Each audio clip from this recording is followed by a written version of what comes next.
Bandwidth for First Updates Now is supported by the Blue Alliance. Keep up to date on all live and archived First Robotics events and team stats at thebluealliance.com. People are interested. But you know what? If you send me an email, you'll get a response, and it will be from me. And I really don't have any desire to. You haven't watched the trailer at all? No. A lot of people haven't heard of the couch division, so It's a comfy division to be in, though. it's super comfy.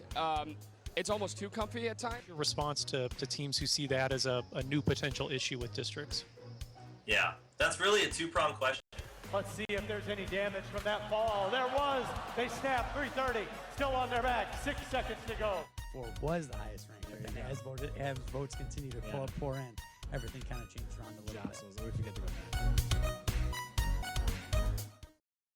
First Updates Now is brought to you by Twitch. Fun is now a Twitch partner and offering some awesome subscriber-only benefits. Subscribe today or get a free subscription each month when you have Amazon Prime by linking your account and clicking subscribe.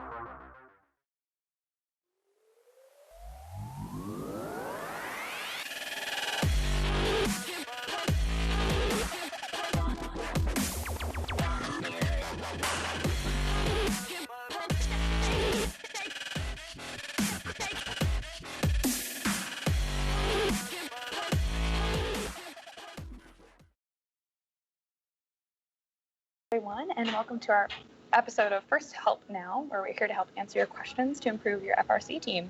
I'm your host, Libby Kamen, and joining me is our co-host, Mike Heimlich. Mike, how's it going down in Australia? It's really cold here. I want to hear some good news. We're about at the start of a heat wave, Libby. We're going to hit about 100 degrees today, close to 40 for those of you on the centigrade scale, and we're supposed to have some Houston-like humidity. Oh boy. Well, in First Help Now, we start out with a discussion of during the week of something that all teams need to know about. But before we do that, Mike, why don't you introduce our guest for today's show? Yeah, I'm really excited about our guest today. It's Jessa Westheimer from Team 118 Robonauts. Jessa was a 2016 Dean's List winner at the World Championship and has been the captain of her team. Thanks for lending your expertise today. Welcome to First Help Now, Jessa. Thank you so much for having me. This is a really cool opportunity just to kind of share some knowledge that we have on 118. Also joining with me is Claire. She's one of my teammates. She's super awesome, so we're really excited to be here. Hey, Claire. Hi. Awesome. Well, we're glad to have you both, Jessa and Claire. So before we get into some of the submitted questions, I want to open up a topic that has commonly been asked to First Help Now, which is disseminating the manual.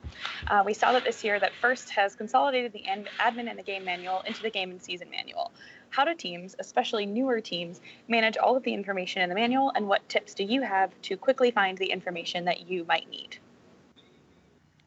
So every year it's always a lot of information. Within the game. It's always really complicated and it always takes a really long time to dissect that information.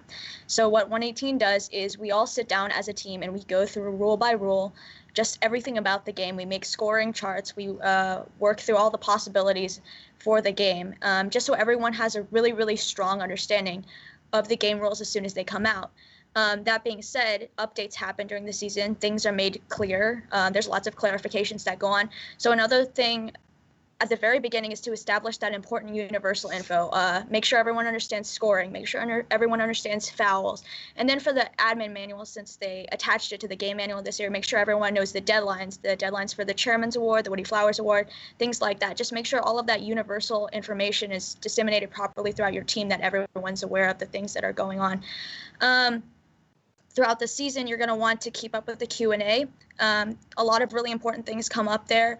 Also, the rules updates. That could affect your entire game if you're paying attention to those rule updates.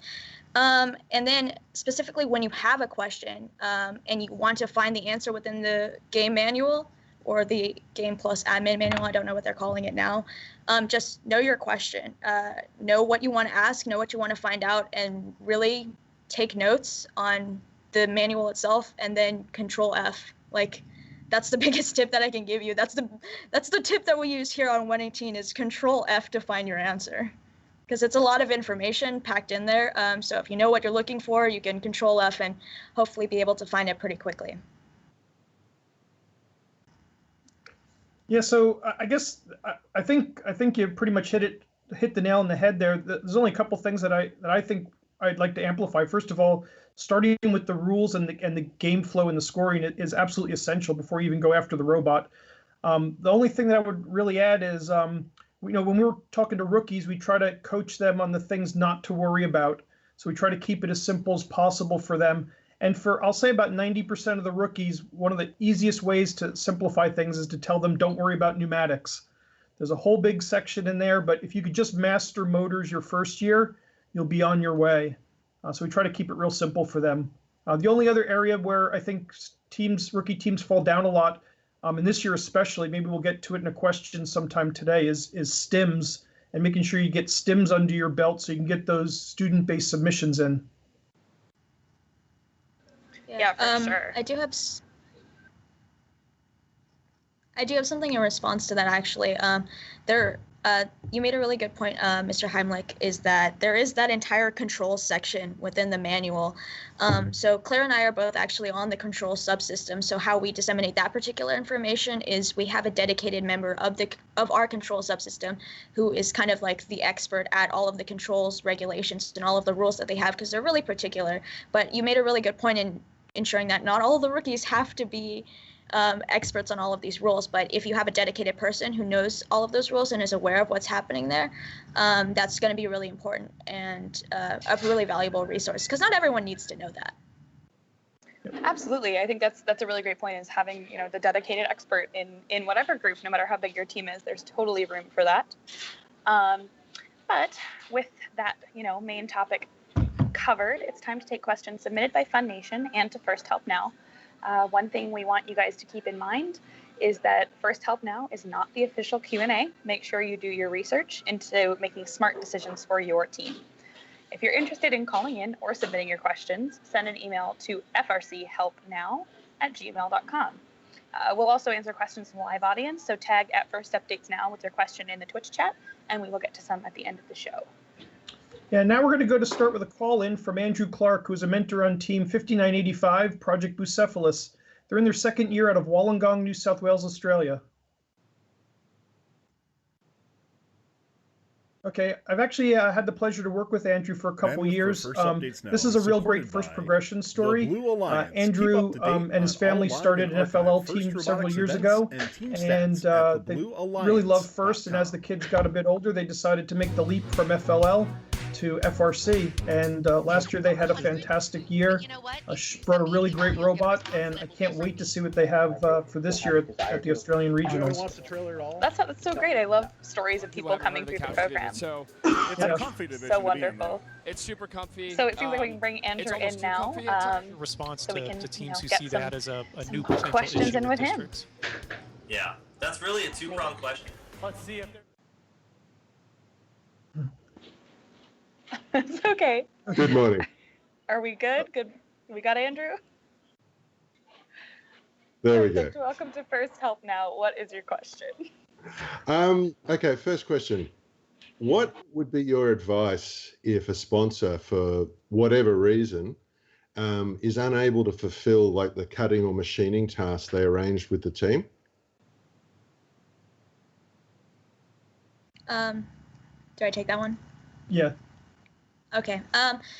For us, we kind of have a different perspective on that because we do a lot of our machining in-house, which I'll kind of come back to. But for that, step one is try and work it out with your sponsor. You don't really want to have lots of negative energy there. Something could have been miscommunicated, stuff like that. That's pretty obvious. But if it ends up being where you can't actually work it out with them and you can't actually get the parts that you need at the time that you need them, the best advice we can give you is to just figure out another plan. Like a lot of the times, that's part of the challenge, is where you have to roll with the punches. Things are going to come up. Sponsors are going to fall through. It's just part of the challenge. It's part of the beauty of FRC, is you're going to have to kind of roll with the punches, kind of figure out how you're going to solve all these problems that come out throughout the season. But while you're working with your sponsors, just try and communicate as best as possible what you need and when you need it. But a thing that we've done over the years is we've become more and more self-reliant. try and plan to the resources and the capabilities that you have in-house, and trying to expand those resources and those capabilities so that you can be as self-reliant as possible. Because relying on out-of-house sponsors to do your machining and all of your cutting, stuff like that, if you run into a problem with them, that's obviously a problem. That's obviously going to affect how your robot comes together. So if you can put all of those responsibilities more on yourself, so you on your team, that's going to benefit you in the long run for your team. Yeah, I definitely agree with that. I think the idea, especially with younger teams and with rookie teams, to really talk about the use of COTS as much as you can. It is so great that you might have a sponsor that would be willing to do kind of extra machining and extra cutting, but having a really simple, capable COTS backup plan in-house is going to be all the difference. We've been through that too as a team. We had, like, ooh, we'll make you your drivetrain, we'll machine it for you, and then it's like week 5 and the pieces aren't there, and it's just one of those things that got to have a backup in-house. I think that's going to be really important, and I hope that helps. Yeah, I guess I want to jump on that backup plan thing, because one of the things that I tell our team and a lot of other teams is that a schedule is something you deviate from. And so with that in mind, whenever you plan on something that has a risk like this associated with it, you want to have a built-in backup plan, or be thinking about what that backup plan is soon after. One angle that I wanted to suggest, Andrew, is if you have a network of teams that you work with locally and around the world, once you pull back some of those parts in-house, you may find that there are teams around you or even halfway around the world who can do that one little piece for you that you really want your kids to have, or the kids are really excited about having. And, with FedEx, you might have to wait a week or something, but you'd still get that part. This is something that makes FIRST and FRC great, I think, is teams willing to jump on stuff like that. So that might be something you want to explore through the network of teams, or help build up your network of teams that you can rely on each other for. Absolutely. Yeah. Thanks, Mike. So we're going, anything else we can help you with, Andrew? No, that pretty much covers it. We had the backup plan, and we're investigating the network, so that's good to hear. It's good to hear it's not the only one. Well, good. Best of luck, Andrew. I hope you guys do an awesome job this season. How is your team doing this build season for Steamworks? We're actually doing pretty well. The kids are working hard. They're actually getting enough sleep. The biggest problem we have in Australia is the temperature in summer. Workshops are not cool places. Oh, it's so interesting to hear that from someone who's literally in 5-degree weather outside right now. So, oh boy, well, best of luck to the team. I hope you guys stay cool and you finish the robot, and it's going to be awesome. I can tell you guys really sound like you have it together. I hope. No worries. Thanks, Andrew. So let's continue with some questions that were submitted to First Help Now this week. We had a question this week from a team asking about why their number 25 chain keeps breaking. So, Jessa, Claire, what troubleshooting methods do you guys recommend for teams that are having issues? Okay, so I don't actually work very heavily with the mechanical area of our team. So I asked a couple of people, and they gave me lots of really good advice and some tips for when this is happening. So the number one reason why your number 25 chain is probably breaking is because you're putting too much stress on the chain. So before you put that chain on, you should probably run some numbers about how much force you're putting onto that chain. The Robonauts, we use 25H chain, which is slightly stronger, and that's because the plates are just like a little bit thicker, and it's generally more reliable than the number 25 chain. You have some options here. Whenever your number 25 chain keeps breaking, you can, one, go to a slightly stronger chain. That would be the 25H chain is what we use. You can do 2 runs of chain, or you could switch to a larger chain. Some tips that we have for this is to completely avoid master links or offset links. And then you want to do a chain run. And then what we do is we press the pins out and back in. We use what's called a Dark Soul chain breaker. That's a Dark Soul chain breaker to do that instead of having the master links or those offset links. Those can just have your team run into a lot of problems mechanically and cause a lot of that breakage that you're probably experiencing. Yeah, so that's all really good stuff. One of the things I just want to highlight on top of the 25H chain is that if you look at the difference between that, it's a thicker and slightly heavier chain, but there's actually no standard for the quality of the material that needs to be used. It's just typically a steel of unknown composition. So you may want to get a couple different samples of 25H chain and do some tests on it in one of your systems and overstress it as best you can. Once you identify a supplier of quality 25H chain, you should probably stick with that supplier because, again, not every 25H chain is going to be equal. Yeah. Yeah, absolutely. No, that's a really good point. And I know even with the same supplier, sometimes you can run into issues where one batch is totally different from the next. So, keeping an eye on supplier and how your chain comes in is always a good thing. Yep. And then one other thing that we try to make sure about is to make sure that our path for the chain is always clear, because if we have anything getting in the way of this chain, it can end up getting damaged and it can end up making the chain faulty and end up with us having a lot more issues with it. So we try to make sure we have a lot of maintenance to make sure nothing happens to the chain so it stays in the best condition it can. Hey, Claire, when you say maintenance, what do you mean? Could you go into some depth on that? I mean, just like checking when we're running chain, start out going slow and seeing if anything like rivet heads or any bolts are sticking anywhere near the chain. Okay, are there any tips for coming off or on the field that you think might be good for people to know after a match or before a match? Just start out going slow because, I mean, going quickly can make the problems even more severe than they already are. So.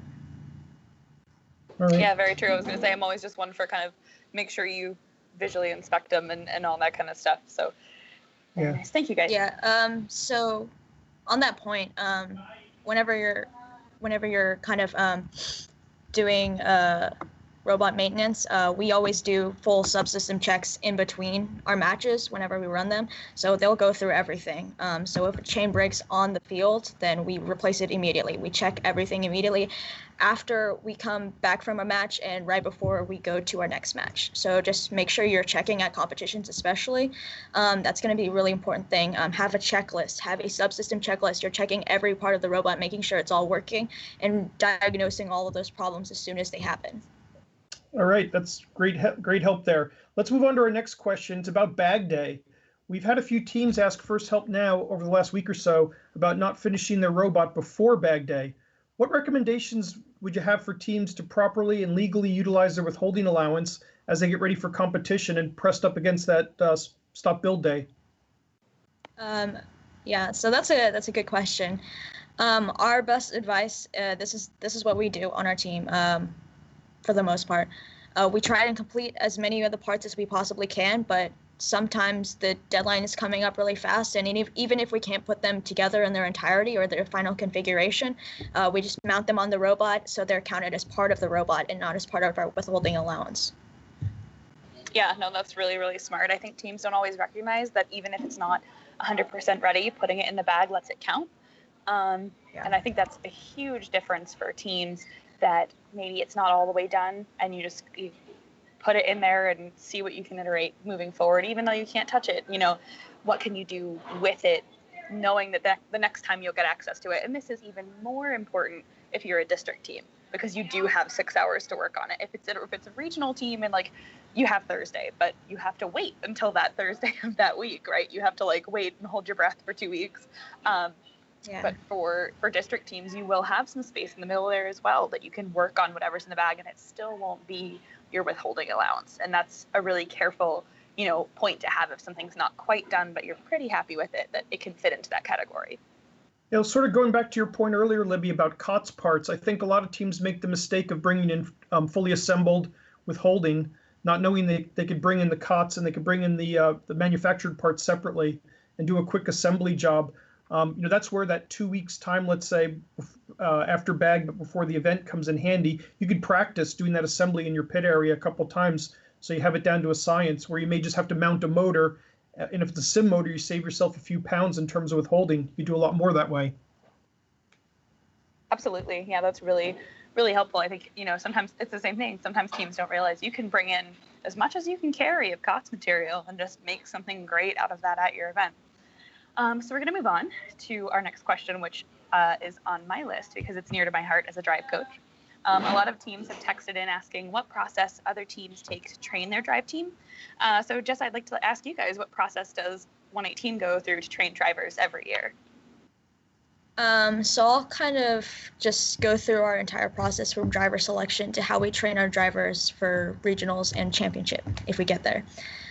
So for driver selection, basically we have everyone who's interested in being a driver write their name on a whiteboard, and every person has the opportunity to try out if they so choose. So we set up challenges. So we set up what the game would be. Everyone has the opportunity to take their run through of the challenge, and then we evaluate their skills based on how well they did running through that challenge, and then just kind of their mindset, how they're going to be behind the glass. So my mentor once told me that he never wants me behind the glass because I'm really emotional and kind of hyper. So you want to have kind of a calm, centered driver, someone that's going to be able to keep their cool. Going into driver training, how we train them during the season, I think one of our mentors put it best, drive and then drive some more. It's really about practice. You got to get in as much practice as you possibly can, get them as much time on the sticks as they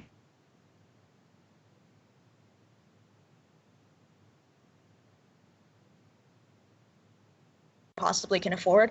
The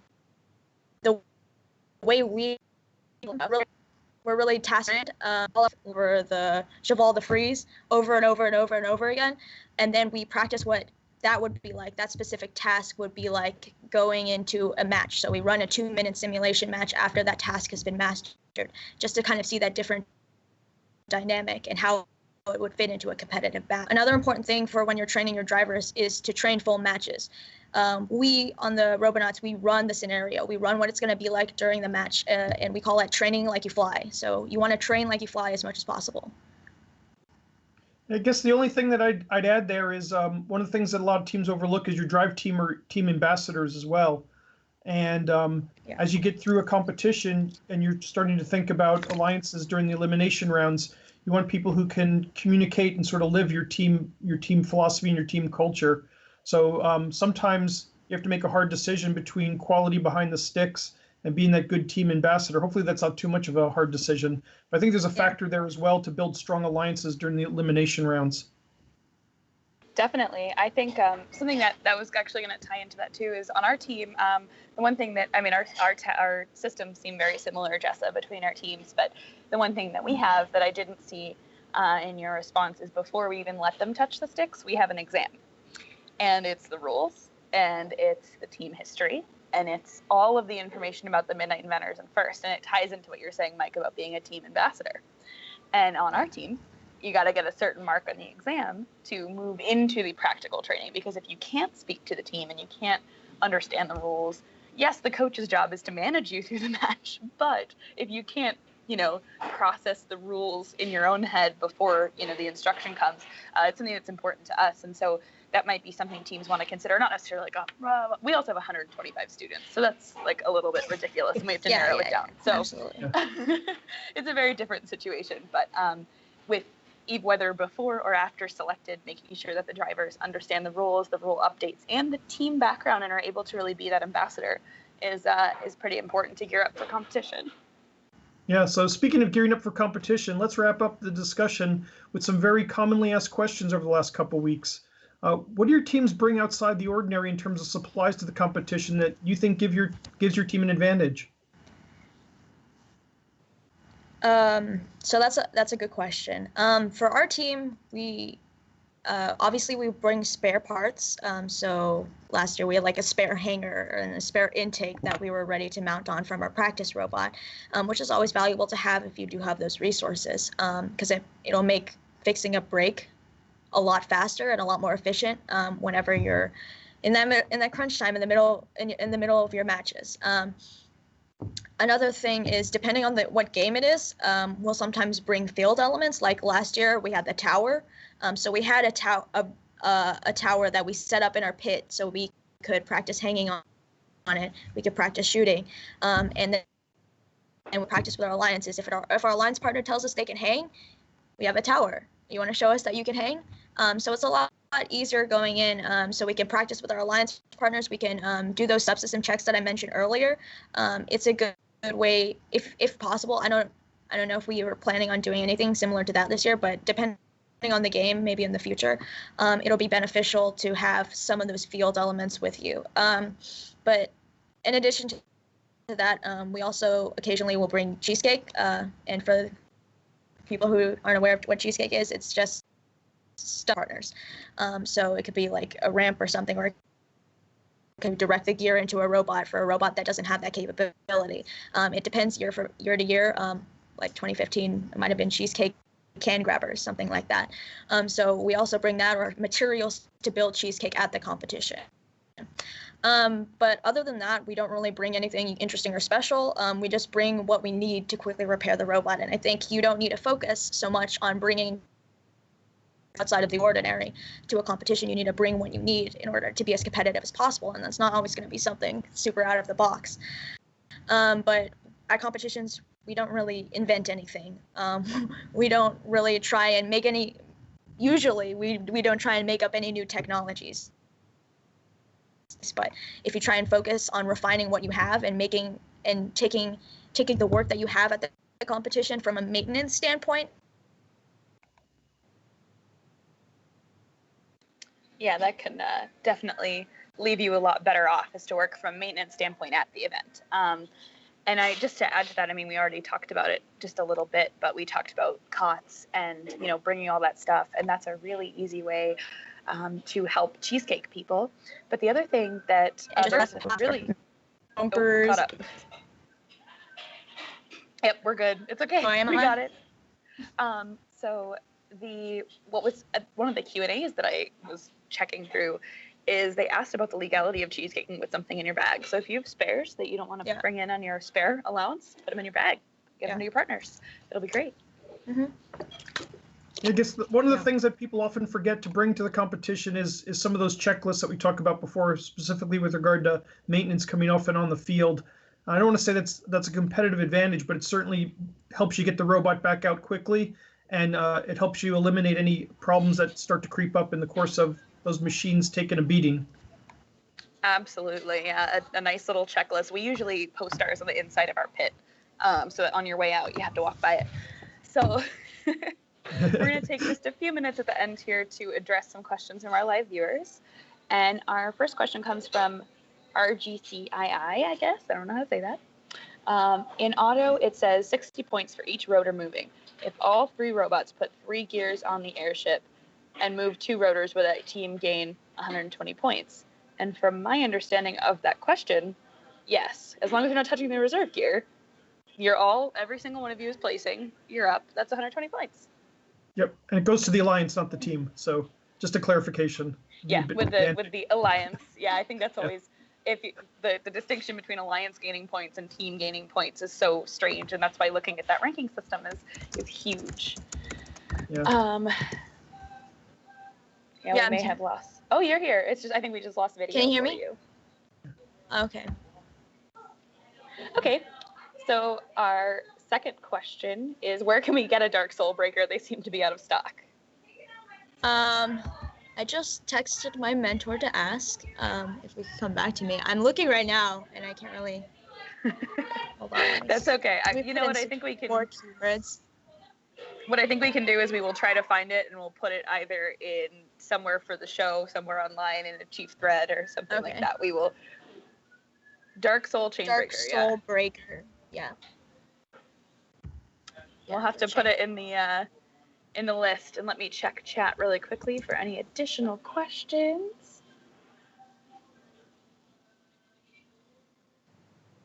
Oh, you have it up. You're just Tyler's too good. So props to Tyler for running the show today. So I don't see any additional questions in chat. So with that, that's going to be it for today's show. So Jessa and Claire from 118, thank you guys so much for coming on the show. I want to ask how the progress of your robot is coming, but also where can more people find out about 118? If you're with us. So, you're there. Okay, good. Yeah, I'm here. Can you hear me? Yep, you're good. Okay, cool.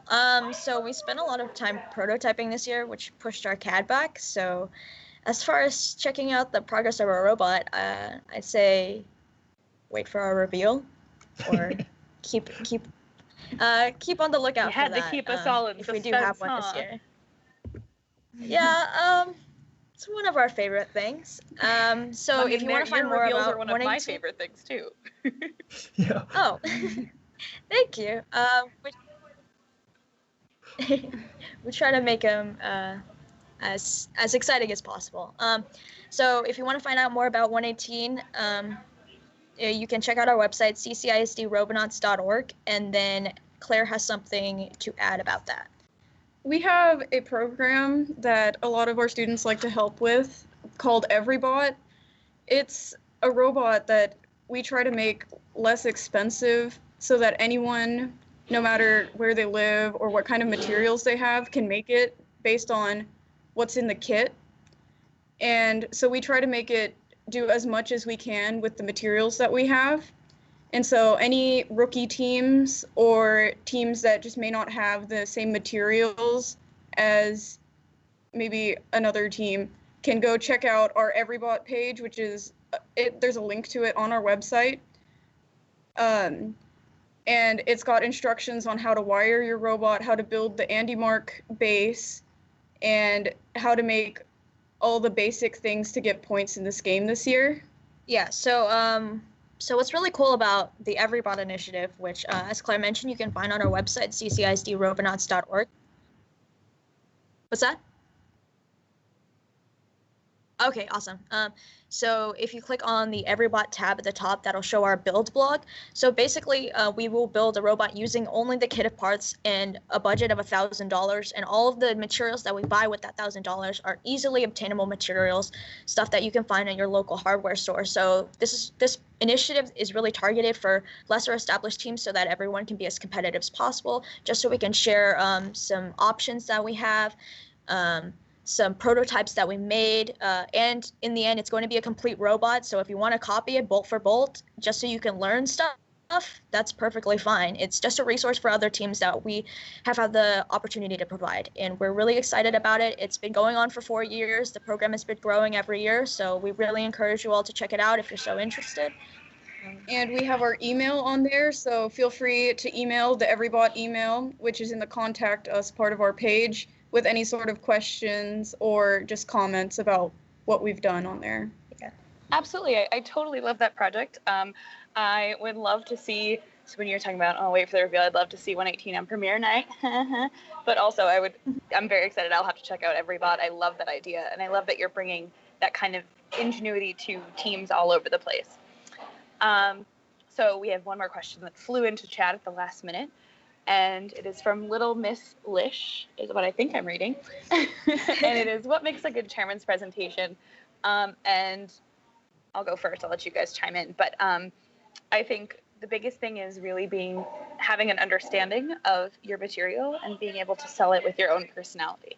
And there's a million resources out there on how to, build a chairman's presentation, but really being yourselves and being your team at the most authentic self that your team can be is really, really helpful. So I don't know, Mike, Jessa, Claire, do you guys have anything on that? But no, I totally. We got one last question. I think too many teams go and look at what other teams do for presentations or videos and try to do the same thing. And I think that's not what makes a great chairman's presentation. It's not what makes a great chairman's package. That you're bringing to the competition. I think you need to make your own style. You need to have your own thing, and you need to make sure that you're being you and nobody else. There's lots of things that you need to incorporate into chairmans to be sure, but it has to all be you and represent your culture and your process, who you are as a team, and where you're going. Yeah. So I've actually been on the chairman's presentation team for my team for the past couple of years, so I do have a little bit of experience in this. And for our team, we always strive, like Libby and Mike pointed out, is the really important part about your chairman's team is letting your voice be heard as your team. It's really all it is. is telling your story, telling all of the outreach that you've done, and just kind of bragging about yourself because you've done all this amazing outreach and you've helped your community, and that's what the Chairman's Award celebrates. So it's really about telling your story. Try and ensure that the presenters that you have try and make sure that the presenters that you have are passionate about it, that they know your team, that they know your team history. Maybe even do an exam like Libby's team does for testing their drivers, just to ensure that people are aware of that knowledge and they have that experience. I know on our team for Chairman's presenter selection, we go through a semi-rigorous process in just going after Q&A, making sure, drilling everyone on Q&A, and basically the best people who are best at answering questions that we think the judges would answer, would ask, those are the people that we send into the room. Yeah, no, that's great. That's absolutely awesome advice. I think, there's, and we can certainly, honestly, we could have a whole first help now about chairmans. We should do that. We could. But Mike, as well, I would like to just say great job co-hosting with me. I'm finally that I got to be on here this week with you. So what do you guys have going on in First Australia? Yeah, well, it's going to be really hot this weekend across Australia, so I want everybody to stay safe and stay cool, stay hydrated. A lot of our workshops around the country aren't air conditioned, as Andrew Clark, our guest earlier, pointed out. I also want to make sure that people get their final parts list together that they may have to order from Vex or from Andy Mark or anybody else, and make sure they get those out in the next few days because of the week plus shipping times that we have over here. And don't forget our Sunday afternoon mentor calls at 3 o'clock. That's supported by our sponsor, Arnet. If you have any last minute questions, please jump on that video call and we'll do the best we can to help you out. Wonderful. It seems like there's a lot going on in First Australia, and it's really exciting to just even hear about it on the periphery. So as we close up, guys, don't forget that you can follow First Help Now and all of Fun's shows under First Updates Now. Fun just received Twitch partnership, and we're going to have some awesome benefits for subscribers coming down the line. I know I subscribe. If you have Amazon Prime, don't forget you can subscribe to Fun for free every month to get the latest on First Robotics. We also have new t-shirts available on the website, thanks to Two Pencil Designs at firstupdatesnow.com. A big thank you to our producer, Tyler Olds, behind the scenes, doing a great job presenting the show despite all of my technical difficulties. And if you guys would like to leave First Updates Now feedback, you can email feedback@firstupdatesnow.com. We will be back with First Help Now next week, Thursday at 8:30 p.m. Eastern. I have to say p.m. because there are Australians here. Stop back next week on Monday for Fun Recap, where we'll check in with team's progress and give you the latest headlines in FRC. On behalf of myself, Mike, and Tyler, I'd like to thank you guys for tuning in. Thank you to Jessa and Claire for being our guests. And thank you to all of our moderators in chat. And we will see you next time on First Updates Now. See you then. This has been a First Updates Now production. Visit us at firstupdatesnow.com or find us under First Updates Now on Facebook or Twitter.